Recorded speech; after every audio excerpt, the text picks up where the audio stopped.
speak to us. We want to be those who have eyes but can see. We want to have ears that can hear.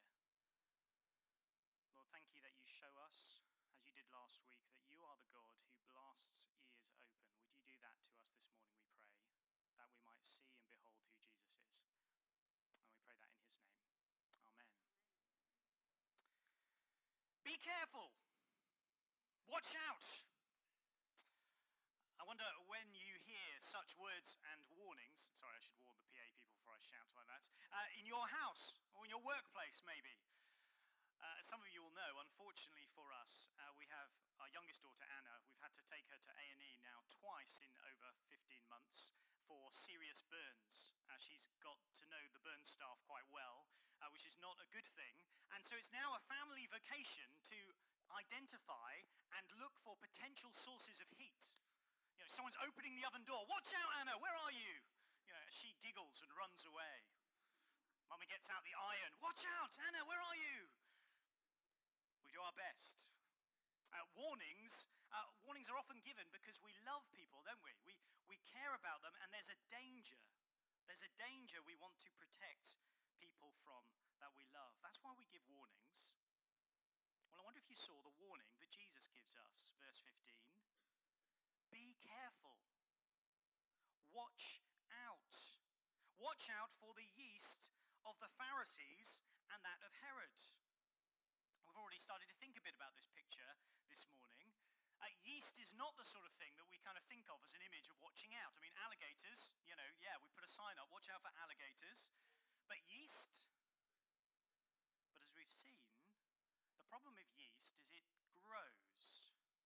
It multiplies. What starts out in a small amount soon starts to consume, soon starts to expand and take up all the space. Jesus is concerned that the Pharisees and Herod, they have something in common that is a threat to his disciples, that it will take up all the space such that they have no hunger left for Jesus. What is it? What is he talking about here?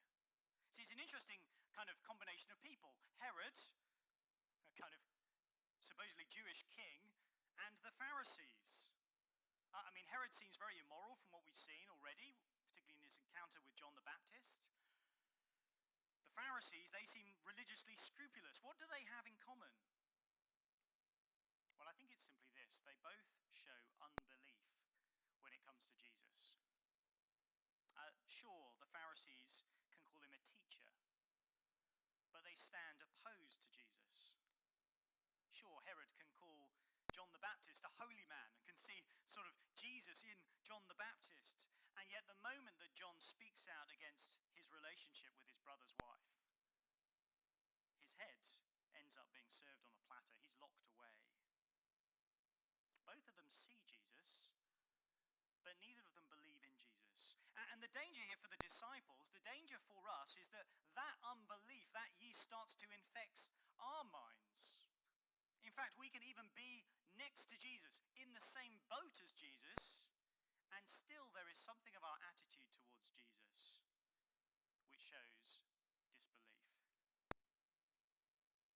The good news is that Jesus warns because he loves us. He warns because he is coming to call us back to himself, call us to have eyes, call us to have ears, ultimately calling us to have faith. So let's look at this passage together. And we're going to start actually with the Pharisees, and we'll work back to the feeding of the 4,000 before we reach the end. And the first thing I want us to see this is we need to watch out for the yeast of unbelief. And in the Pharisees, that looks like rejection. Rejection. We've seen the disciples crisscross this lake. Every time they cross lake, it's like a new scene. The disciples and Jesus have crossed the lake from the feeding of the 4,000. And now we're told that the Pharisees come and begin to question Jesus. They come out. You can imagine the sort of military formation. This is a group walking towards Jesus, and their intention is to question him. In fact, to test him. These are not kind of people people who are coming with Jesus asking for some help understanding something. This is a group that has come to disprove Jesus. They're coming to put him to the test. They're not winsome questions.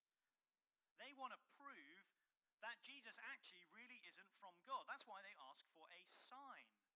They want a sign from heaven. David, can I just check? Is this microphone quite annoying? Can I do anything? Can I use? Thank you. What else is hearing that too? Next time you should wave at me.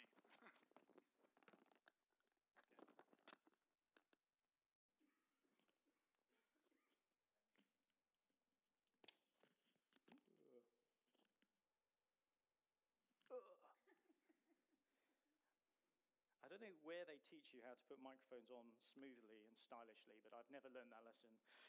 Anyway, hopefully that will annoy me less, and hopefully you even lesser. Okay. Why do they ask for a sign? A sign from heaven. You see, we've seen already in Mark's Gospel, haven't we, back in chapter 3, that the Pharisees, they have no doubt that Jesus is doing miracles. They see him kind of sending out demons. They know he has power. They're not debating the fact that Jesus has power.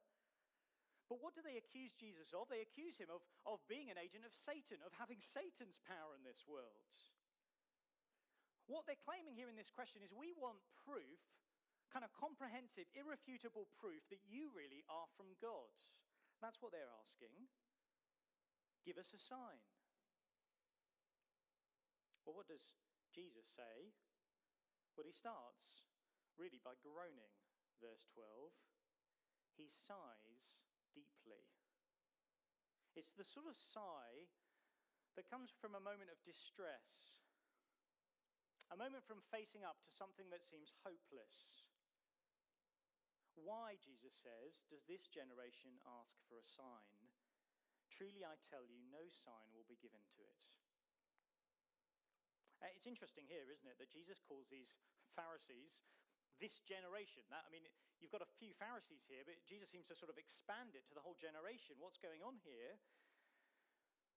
Well, if we have kind of sort of Jewish ears on, when we hear that phrase, this generation, that should trigger sort of alarm bells, because that's something that has come in the Old Testament a number of times, and it's never usually positive.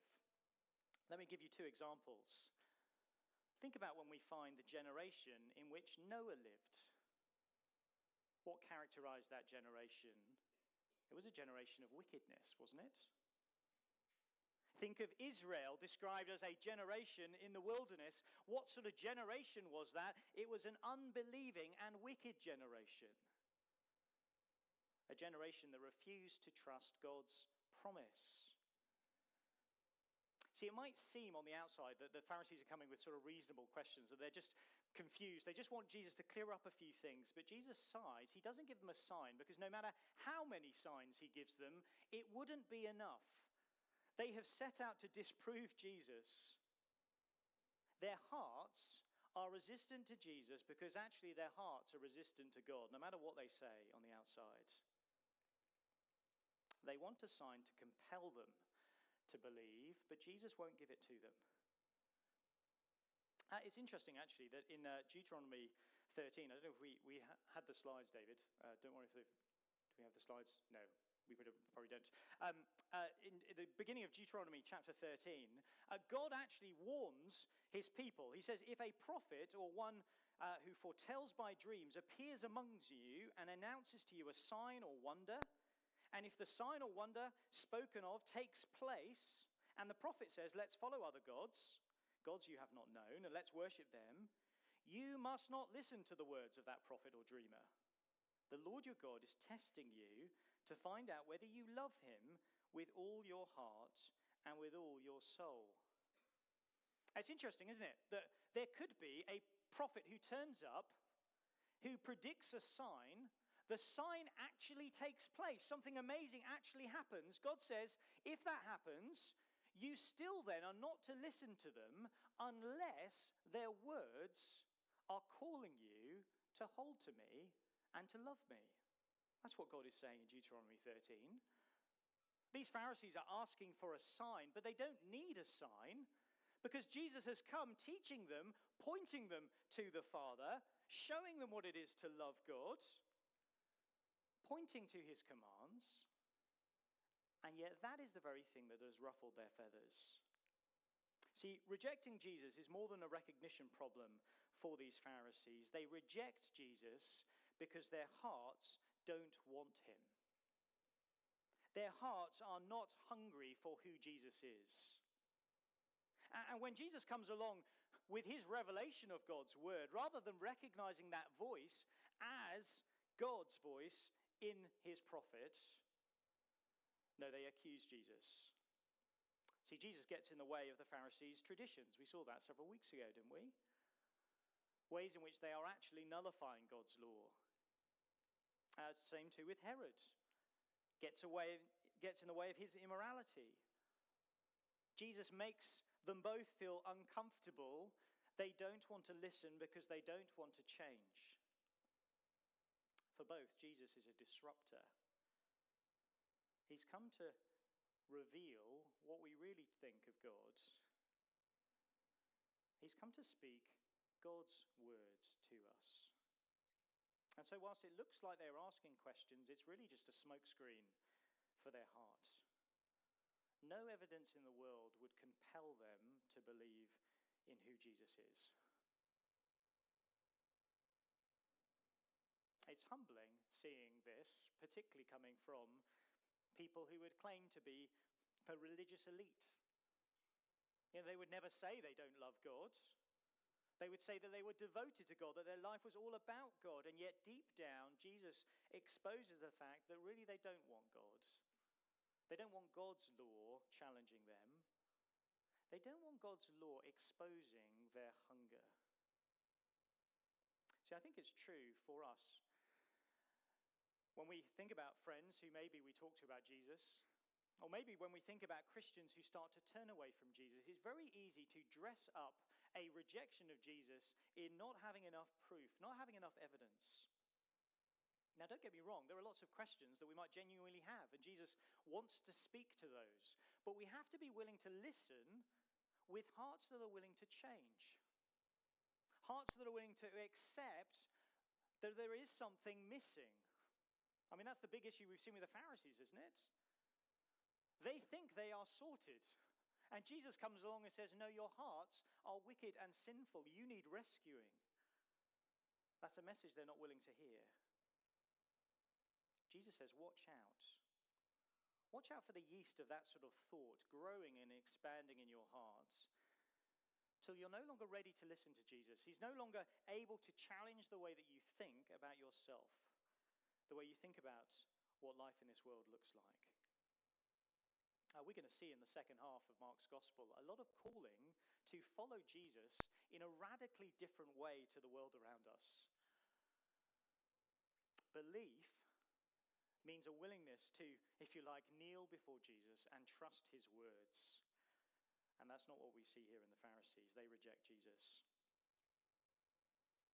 Well, we're to watch out for that yeast of unbelief that shows itself in rejection. But there's another type of unbelief that we are now turning to, and that is distraction.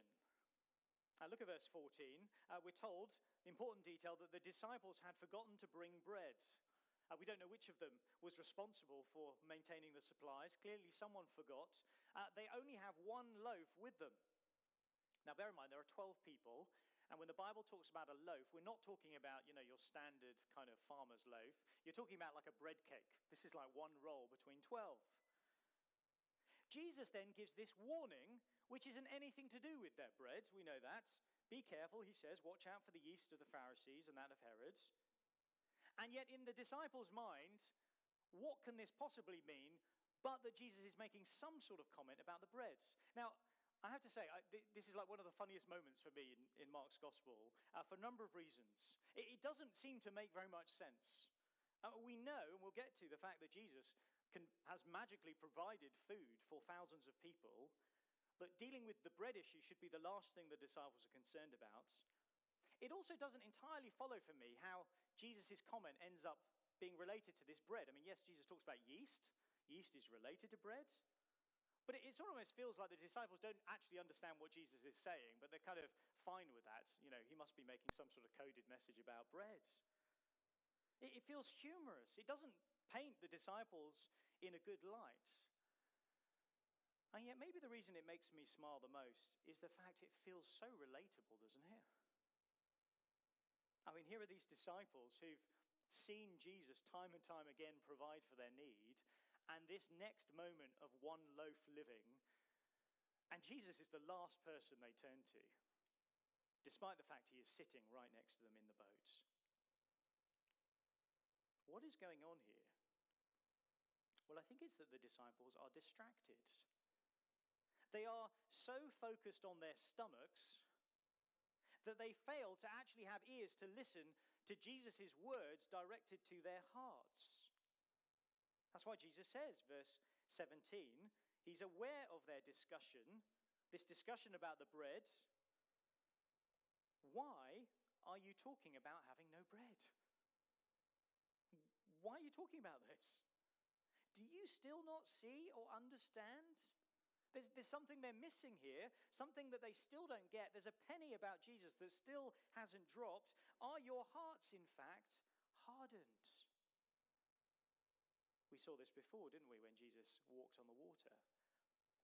But that language is really serious in the Bible. That's hearts that are set against God. Are their hearts hardened such that they're not listening to what Jesus is saying? Do you have eyes, but you fail to see, ears, but you fail to hear? Again, we saw that language last week, didn't we, with the man who was deaf, needed Jesus to break open his ears. We'll see that next week when Jesus opens the blind man's eyes. They are struggling to see spiritually. They are thinking in purely physical terms. They are distracted by their stomachs. You see, what does this show us? It shows us that being close to Jesus isn't enough. Being physically next to Jesus, I mean, how much we would long to see Jesus, wouldn't we? We would love for him to turn up and for us to be able to see him. But seeing him physically isn't enough. Jesus can be in the boat, but not in the picture. We can experience this kind of one loaf moment, and Jesus is entirely irrelevant to it. We can argue amongst ourselves, who brought the bread? We can fail to see that the one who is with us, yes, sure, he will provide our needs. We don't need to think about that.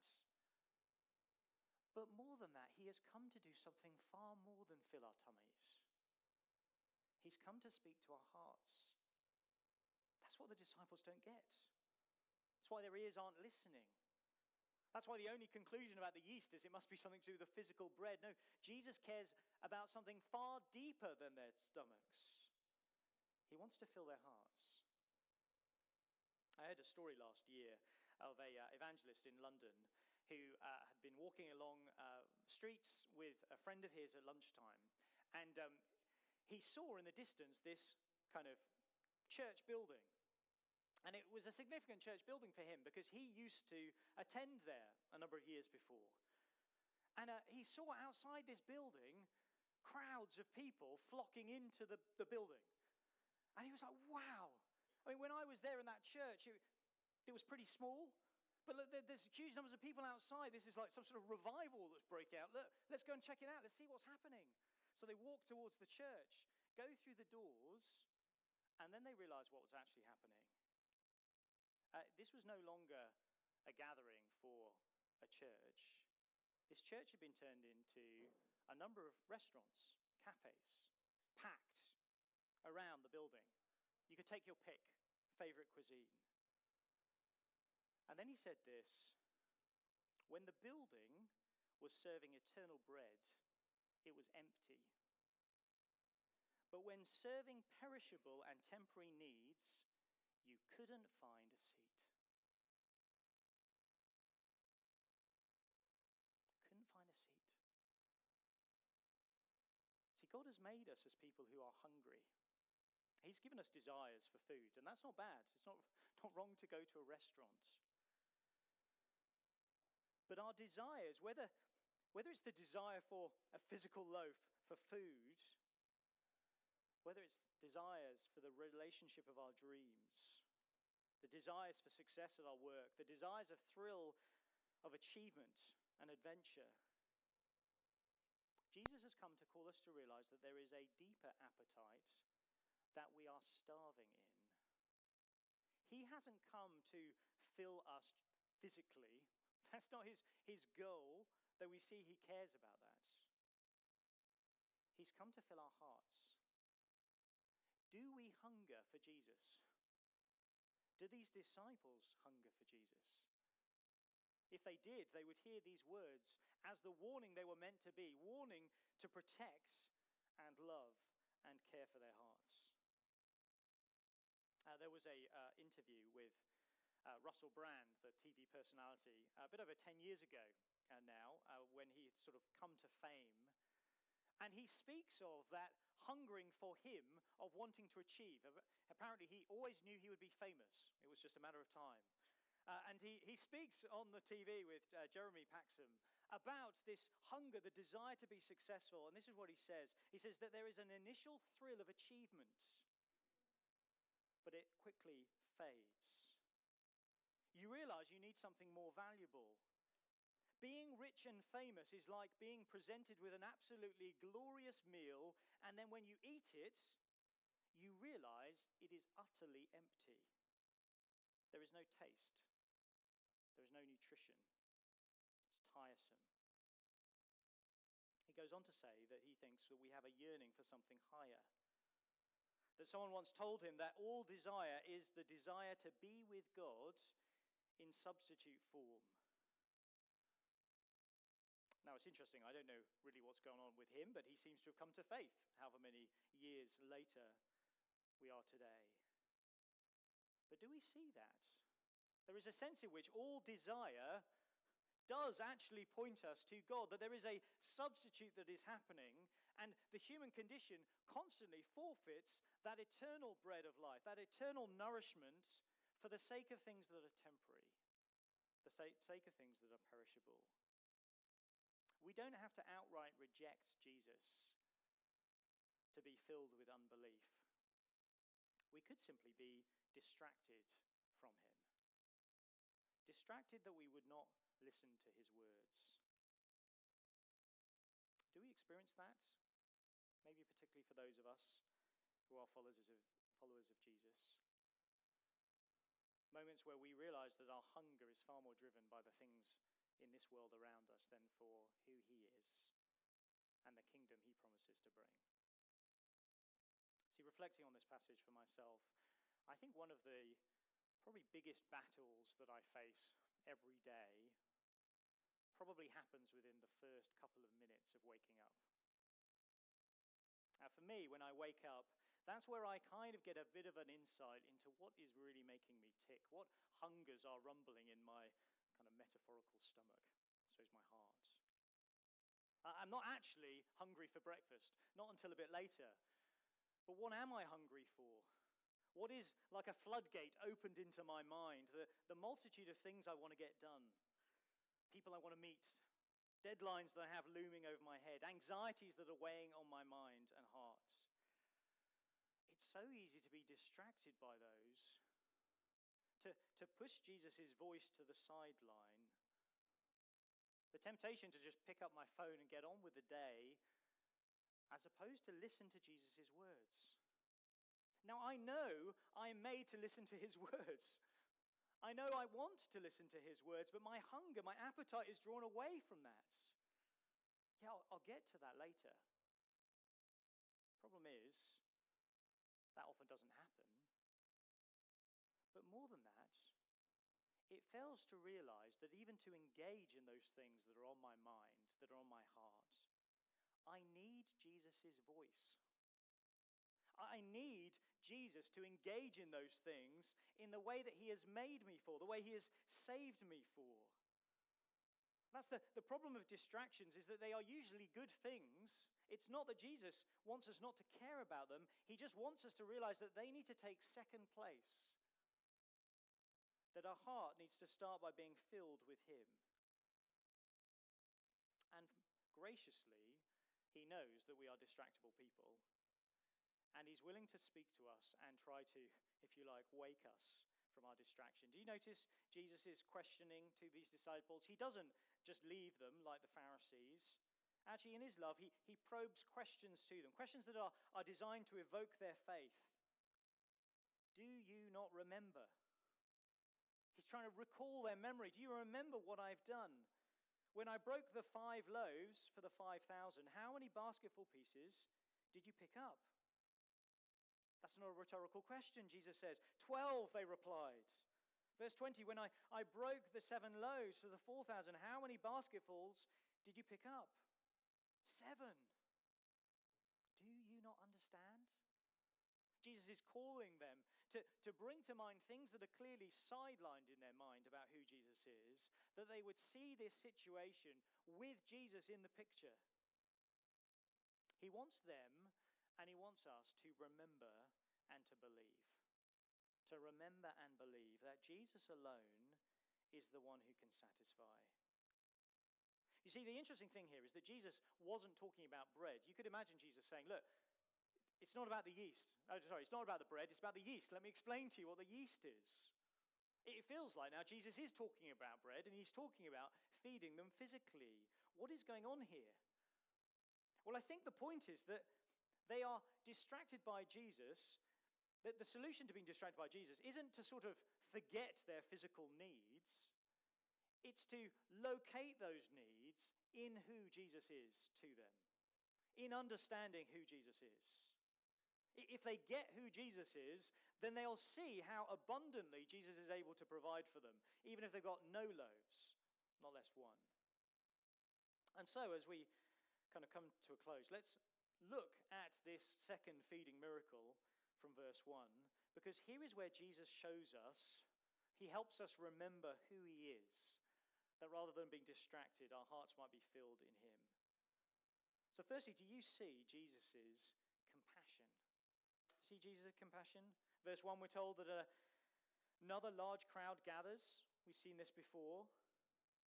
And since they have nothing to eat, Jesus calls his disciples to him. Now, who is it who is mentioning that there is nothing to eat here? It's not the crowds. Jesus is the one who is bringing up the physical needs of this people. Verse 2, I have compassion, he says to his disciples.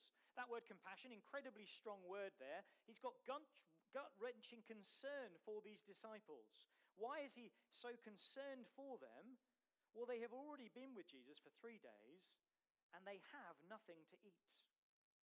Jesus knows that some of them have come from a long way away, that if he simply dismisses them, some of them will collapse. They won't make the distance home. Jesus sees their need, and he is the one who is driven in compassion to feed them. He won't let them go without them having a meal. Do you see the comforts in recognizing that this is who Jesus is? He knows what we need. All of the down-to-earth earthly things that God made us good for us to enjoy. He knows we need those things. And he is the one who will take responsibility for making sure that we have them. What a comfort that is. See, you wonder whether for this crowd, surely they would have noticed as they are eating their supplies. They must have had some packed lunch with them. You know, a couple of days go by, the bag is getting emptier and emptier. They know they're coming to an end. They know how long they've got to get home. But what is the crowd's priority here? The crowd have been staying here for 3 days. Why? Because they want to listen to Jesus. Their ears are glued to Jesus. They want to hear his words. And clearly those words are feeding their heart deeply. We don't know. Maybe they haven't even noticed. Maybe they've not got a plan in the world for what they'll do on the way back. Either way, it doesn't matter. They have sat at Jesus' feet. He's been their priority, and Jesus is the one who will have compassion. He will make sure they go home with a meal. See, whatever the things are that weigh on our minds, that are tempted to be distractions, often at some level there is some part of us that thinks, I think that Jesus is not going to look after us in that unless I give my attention to it. Jesus says, no, I'm the one who has compassion on my people. can entrust ourselves to him. But of course, feeding the people here is an incredible thing. Verse 4, the disciples answered, but where in this remote place can you get enough bread to feed them? And here we're thinking, deja vu, disciples, you've been in this moment before. Surely you remember, this is exactly the moment where Jesus comes and does something incredible. We're not told why they don't notice that. But again, doesn't it feel relatable? How many times does God have to answer our prayers, provide for us? And if we're honest, that can sometimes make little difference to how we trust him the next time a situation comes around. Maybe it was because the place feels a bit more remote than it was last time. That phrase, remote place, literally wilderness. They're in a wilderness, the place of death. How is Jesus going to provide for this people? And the answer, of course, is because he's God. He's Yahweh. The God who provided for his people in the wilderness for 40 years. This is no hard thing for him. There is nothing that is impossible for God. We saw that when Jesus was walking on the water, didn't we? Nothing can keep him from coming towards his people. Nothing can stop him from serving them where there is need. Well, Jesus asks, how many loaves do you have? 7. He gets them to sit down. He gives thanks. He breaks. He distributes. There's even some fish too. And what are we told, verse 8? The people ate and were satisfied. They were satisfied. Literally, they're filled. Jesus doesn't just give them a kind of, what's the Yorkshire phrase, biting on, if you're familiar with that, a kind of a snack to just get you going for a bit, to kind of lessen the pain of going home. He fills their bellies. They can't eat any more. There is 7 basketfuls left over. Jesus' provision is perfect. He satisfies completely. We can trust him. He will not leave us short. But here's the thing. What Jesus shows us in this feeding miracle does assure us that God is the one who looks after our needs. We saw this last week, didn't we? How does Jesus put it in Matthew's gospel? He calls us to seek first his kingdom. He will provide everything else. He doesn't want us to run after things in the world like the pagans. God knows what we need. He'll provide what we need. But we see in this wonderful feeding miracle his greater provision, his greater rescue. There's going to be another moment where Jesus takes bread and he breaks it, having given thanks. Do you remember when that is? Yeah, at the Last Supper. There's going to be another moment where people find themselves in a wilderness that they need rescuing from. Jesus is going to break that bread and he's going to point to it and say, "This is my body for you." Jesus has come to fill our hearts because he's come to give himself for us. As he dies on a cross, he is showing us that that is what we need. We don't need rules from God. We will not have hearts that are willing to follow. We need a death for our stubbornness. We need a death for our distraction. We need a death even for our rejection of God, that our eyes might be burst open, that our ears might be unblocked, that the yeast of unbelief would be kind of sort of expunged from our hearts and replaced instead with God's Holy Spirit, a spirit that satisfies our hearts. That whether we are in need or we have plenty, that knowing that we have Jesus is more than enough. Knowing that if we have Jesus, all our other cares, all the other weights on our minds, all of the other moments where we feel short, Jesus is the one who will take responsibility for providing for us. To know that we are loved more deeply in him than in anyone else. The other day, Jen was at the swimming pool talking to another mum, and they were describing their son, who I think was about 5 or 6 years old, and the kind of desire that this son had for friendship. He wasn't a kind of one of those, I want loads of friends. He just wanted one friendship.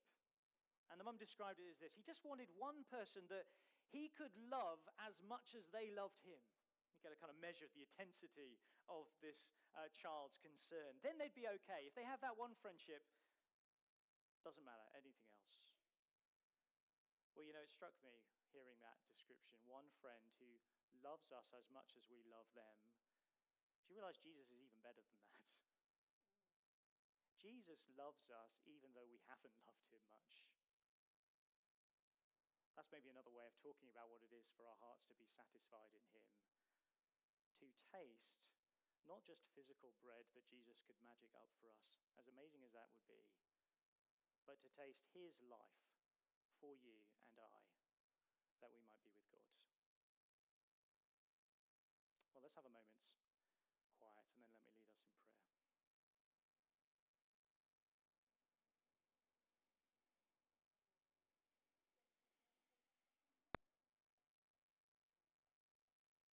Lord Jesus, we thank you that you love us enough to warn us, that you want us to watch out for this yeast of unbelief.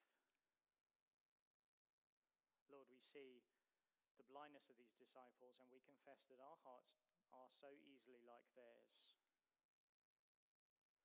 that we might speak of you, we might pray to you, we might think of ourselves as being with you, and yet you can so easily not factor into the picture of life.